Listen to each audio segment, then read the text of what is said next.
Mallory Hartley, Dave Campbell's Texas Football, sitting alongside the Director of Recruiting, Greg Powers. Howdy. Howdy.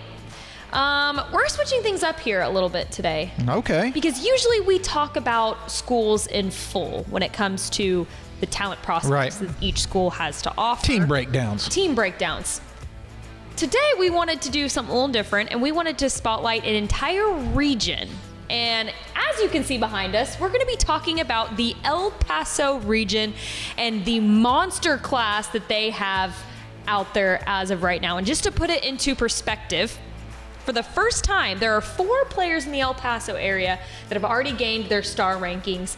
And for the first time ever, there are 2 4-star prospects out of the El Paso region. Let's go, 915. Let's go, 915. I think deserves a trip out there, don't you think, during football season? I think that's a good call. Let's try to make that happen. I think so, too. We'll start with one of the most dynamic players in the state of Texas, and that's El Paso Del Valle's 2026 quarterback, Jake Fette. Feels like we talk about him all the time because I just think he's up for award after award after award, and he's a favorite here at DCTF. He's nicknamed the El Passer. Thank you to Hudson Standish. Always a tip of the cap to Huddy. Always the tip of the cap for Huddy.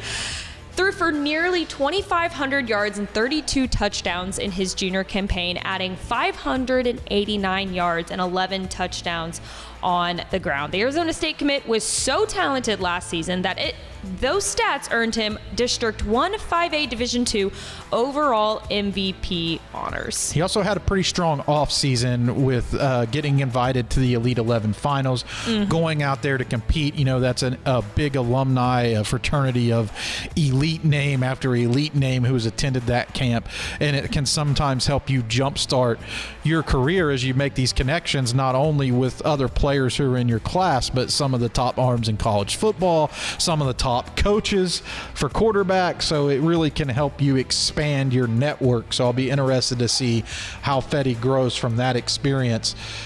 You know, we were talking with some of our buddies about how to put this class into historical perspective, and you fired off some great accolades to be excited about El Paso, right? Why fans should be excited about El Paso. Here's another one. Jake Fette's the highest rated player from El Paso in the history of Dave Campbell's Texas Football since we've been doing recruiting rankings dating back to 2012. So hey, that's a pretty good honor to have. That's pretty good. Well, I'll go ahead and give you another 4-star out of the let's do it. El Paso region, and that's El Paso El Dorado 2026 running back Ryan Estrada. And his stats, they absolutely speak for themselves. Over 2,400 yards and 32 touchdowns on the ground. He's a Minnesota commit. But I think what's most impressive about Estrada is that he was hurt his entire sophomore season. So he took a break from football, came back for his junior campaign, and put up those kinds of numbers. I really like Estrada because of the work that he does in the middle of the field. You talked about the injury and how he bounced back from it. I'm looking for a huge season out of him in 2025, and it's hard to think about trying to do better than 2,422 rushing yards, but he could with a couple more games played as they look to take the next steps throughout the course of this season and advance in the playoffs. Can they go deeper this year as they ride Estrada? If you're a Row the Boat fan up in Minnesota, you have to be extremely excited about this commitment because he's not only rated as a 4-star by the people who do rankings in Texas, who go and watch these guys play, but he's that type of guy that you can build your offense around. And I know that they like to do the ground and pound game up in Minnesota. He's a Big Ten running back. Yeah, he seems like a Big Ten running back. I think it's like the perfect fit. And I do feel like this is a huge win for them because going down the recruiting home stretch before he announced where he was going to commit to, he picked up late offers from Oklahoma and Alabama. Right. So, I mean, you're talking about, hey, this dude's legit. Yeah. I mean, those two schools know a little something about running backs. Not to discount what Minnesota may know about running backs. They're fine. They've had some really good ones, especially in recent years. He could be next. He could be the next one. Well, let's talk about the big boys here. We'll talk about the El Paso Franklin offensive line, plural, because there's two guys on this list that need to be shouted out. We'll start off with Franklin 2026 offensive center. We'll call him a center. Justin Morales, 6'4", 165 pounds, and 81.5-inch wingspan. Yeah, I love Justin Morales. Huge. I think he's one of the best kept secrets in Texas high school football. He checks in right now as our 97 prospect in the DCTX Rising 100. Of course, committed to Kansas State. And he plays left tackle for them, and he's really good. I have him rated as a center, and I really, truly think he's versatile enough and quick enough that he could stick at tackle for the right programs. But when I close my eyes and think about a guy who could fire off the ball, be quick enough and strong enough to take on multiple blocks at the same time, and intelligent enough to play the center position, I think about Justin Morales. And I think that's the position he will play in the Big 12 when he gets settled in at KSU. What a steal for that program. I think he's going to be really good. Well, and when you talk about versatility, you're not only talking about versatility on the offensive line, but you're talking about overall, because he actually won District 1-6A. He was a part of the District 1-6A first team selection on both the offensive and defensive. Yeah, he could play defensive tackle too. That talks to his footwork though, because one of the things I think people forget about when they're breaking down these prospects is you have to have elite feet to be able to play defensive tackle or on the defensive front, and that shows through on his offensive film. He doesn't look like he takes any plays off, or he is a two-way lineman. You think he'd be gassed, right?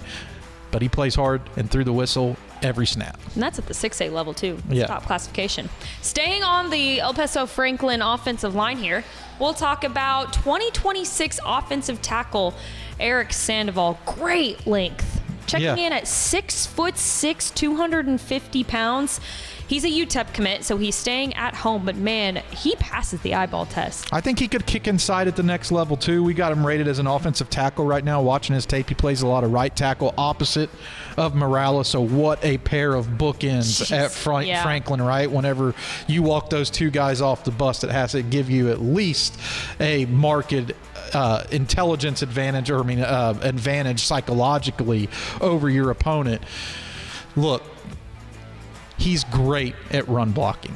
That's what he does best. And whenever he's able to get his hands centered up on somebody, he's going to put them into the dirt. And I think UTEP got an offensive lineman here who projects to be somebody who can grow and develop into an all-conference caliber player. We'll stick on the UTEP train here. Let's talk about El Paso Bowie 2026 tight end Johan Camacho, 6'4", 215 pounds. And I turned on his tape right before we came in here, and one of the things that stood out to me the most, I think, in his first couple of clips on there is his ability to high point the ball in one-on-one situations. He's an athletic dude. He can go up there and grab it, and he's just big. So that's just an advantage of him beating out those guys in one-on-one situations. I love that whenever I popped on his highlight tape, the first thing that showed was him pancaking somebody in a block. And then the first play on the highlight tape was him making said pancake. Sign me up as a fan right away, because he was playing outside the receiver when he was doing that. I think he's another one of these guys who is going to add 25, 30 pounds as he gets in the college strength and conditioning program. And he already has that mentality that he wants to attack and make secure blocks, which is so important at the tight end position. He's going to be one of those flex guys, I think, maybe move around. He has to add a lot of weight to become a true inline guy. But I think that you can match him up and let him do some different things within the offense, and I think that's what Scotty Walden's going to do with him. We'll stick kind of on the pass catcher train here and talk about El Paso Chapin, 2026 wide receiver Dave Singleton. I know you're a big fan of this guy. I love him. Calling him a receiver, he's flexible, threw for 96 yards and a touchdown, so there's one part of his flexibility. Ran for 733 yards and 7 touchdowns on the ground, and then also acquired 757 receiving yards and 14 touchdowns. Obviously, this earned him District 1 5A Division II co-offensive player of the year honors, and he chose UTEP again over big programs like SMU and Texas State. Another testament to what Scotty Walden and company have been able to do just in their home region, keeping kids at home, keeping these kids at home that have big offers to go out and play in other parts of the state of Texas. UTEP's definitely taking advantage of a boom year in the 915. I always look at UTEP recruiting and have categorized it like this or explain it like this. It's so much more exciting now because they're targeting some of our favorite players throughout the state.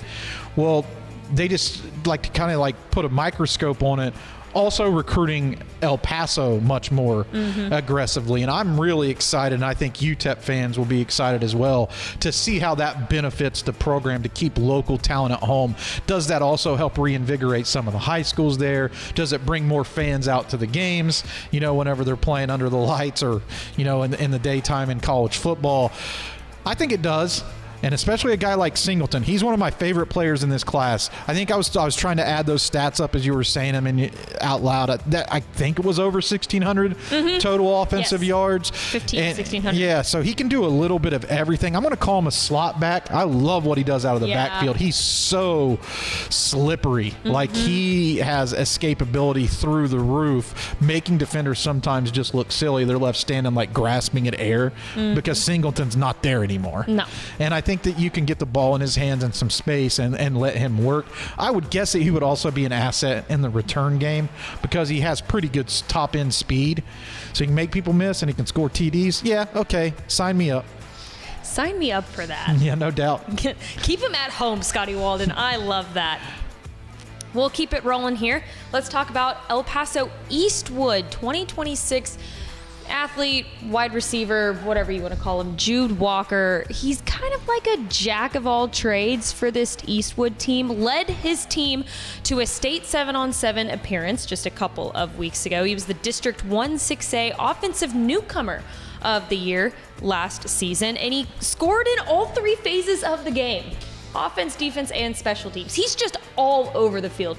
And what I like about him most is he does. I don't believe he has any. He at least doesn't have any FBS offers. Gotcha. Maybe.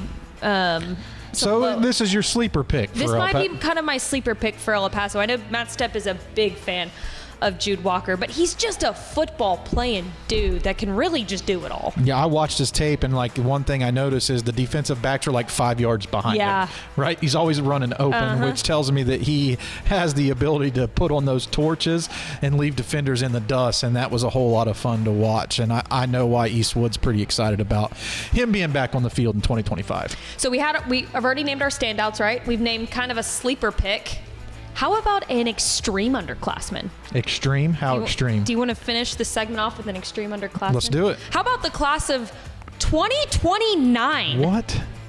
El Paso, Pebble Hills, class of 2029, tight end, wide receiver combo, Noah Tarrant. He had people buzzing at the state 7-on-7 tournament. Oh my goodness. Every person that we talked to that went to go watch El Paso Pebble Hills said the same exact thing, that this incoming freshman is the real deal. Legit. 6'4", 195 pounds as an incoming freshman. And Carter actually wrote about him in the piece out of 7-on-7 or something, but there was a piece or a quote from Coach Warner in there that I really liked, and it said, from Coach Warner, what I don't think he gets a lot of credit for is his route running. For him to be an incoming freshman and be as comfortable on the football field as he is, it speaks for his development. Of course, he holds 7 D1 offers from programs like A&M, South Carolina, Texas Tech, Vanderbilt, and more. But I think he's kind of this up-and-coming phenom in the El Paso region. There's no doubt about it. You already mentioned that he has 7 offers heading into his first varsity season. He hasn't even played a varsity down yet. And some of the top, national recruiting analysts that we were talking to, like Mike Roach and some of our friends at 24/7 Sports, they definitely said that he has a chance to be one of the top-rated guys coming out of El Paso in quite some time. So I'll be interested to see, because Jake Fette's rated so high. Can Noah Tarrant supplant him by the time he's a senior as the highest-rated player to come out of El Paso? I promise you this, if he does, we'll be here to talk about it. We'll be right here. Right here. We're going to come back right here and talk about it if and when that happens. But El Paso has no shortage of top-end talent heading into the 2025 season. And as always, keep it locked on TexasFootball.com/recruiting.